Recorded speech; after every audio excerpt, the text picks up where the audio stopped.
os polos, positivo e negativo da bateria. Então o positivo, ele é o primeiro e o negativo é o terceiro. Então esse era um dos erros que eu estava fazendo na aula passada para alimentar o celular com a fonte de bancada. Eu estava colocando no primeiro e no quarto, não vai acontecer nada.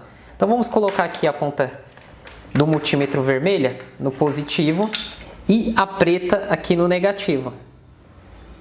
Então nós temos aí 3.2, uma tensão baixa, tá? Aí você tem que fazer a ativação dessa bateria. Como que faz a ativação dessas baterias? Você tem que ter um carregador universal, você vai ligar aqui a fonte, vai deixar em 3.7 e aí vamos colocar aqui, ó.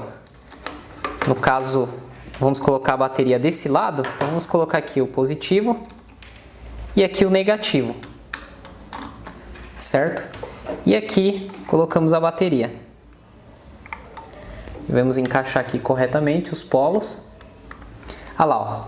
Então na fonte vai dar um consumo de corrente e essa corrente ela vai cair. Quando ela parar de cair, essa bateria vai estar com os 3.7 volts, ok?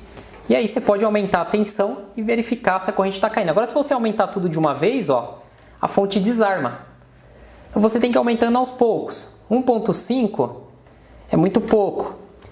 3.7, né? Aqui foi o ideal para fazer a ativação dessa bateria.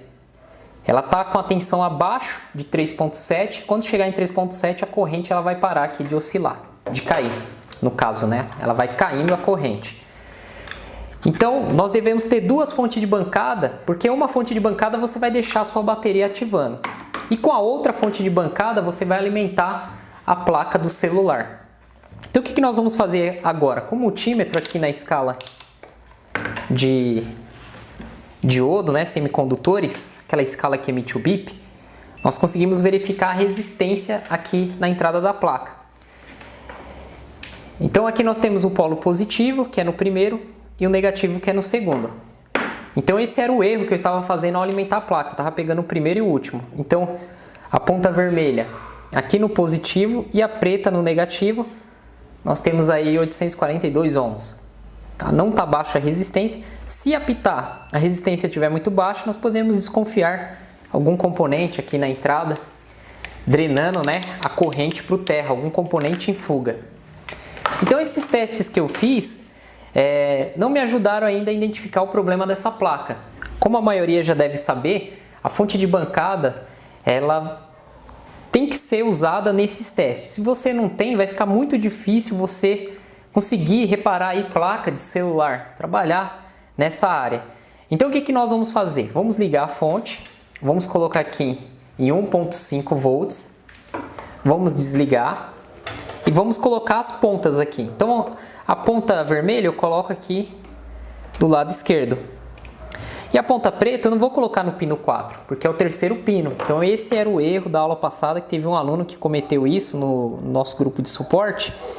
E devido a isso, ele não estava conseguindo identificar o que estava acontecendo com a placa, ok? Então o que eu vou fazer agora? Eu vou ligar a fonte.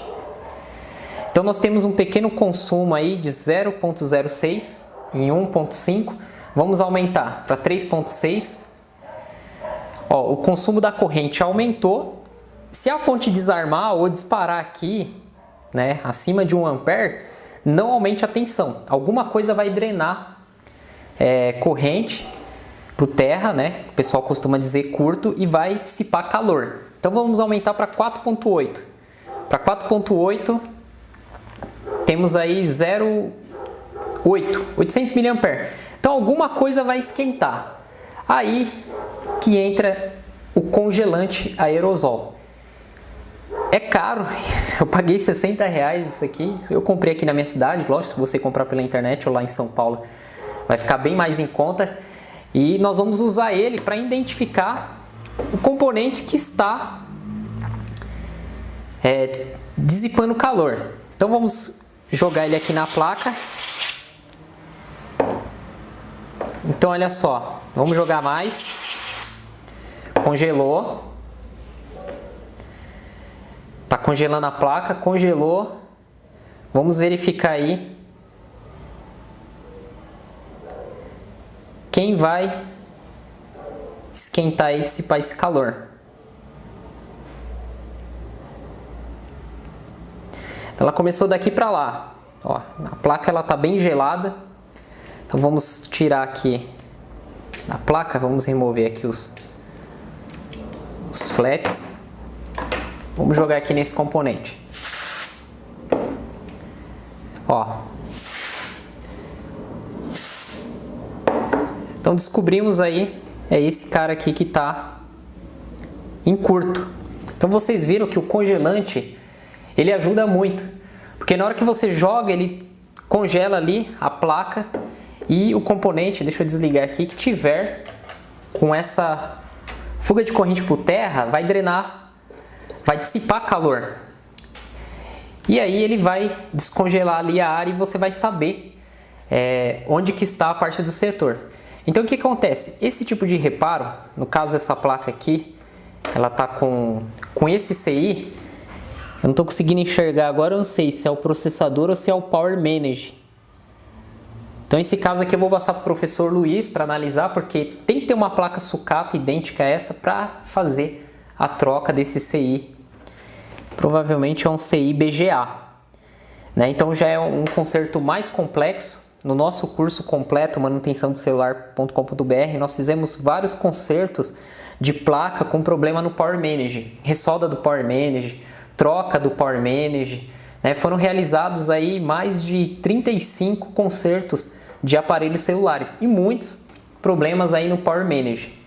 Então agora o próximo passo é digitar no Google o código escrito sobre o componente e lá vamos verificar se é um processador, um CPU, se é o Power Manage, né, um controle de carga da placa. Ok, pessoal?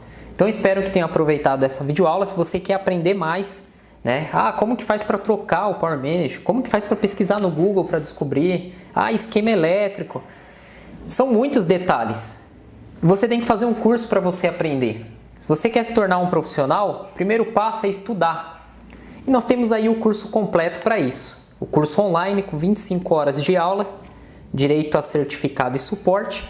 É só acessar o site manutençãodocelular.com.br ou o link na descrição do vídeo, ok? Até a próxima!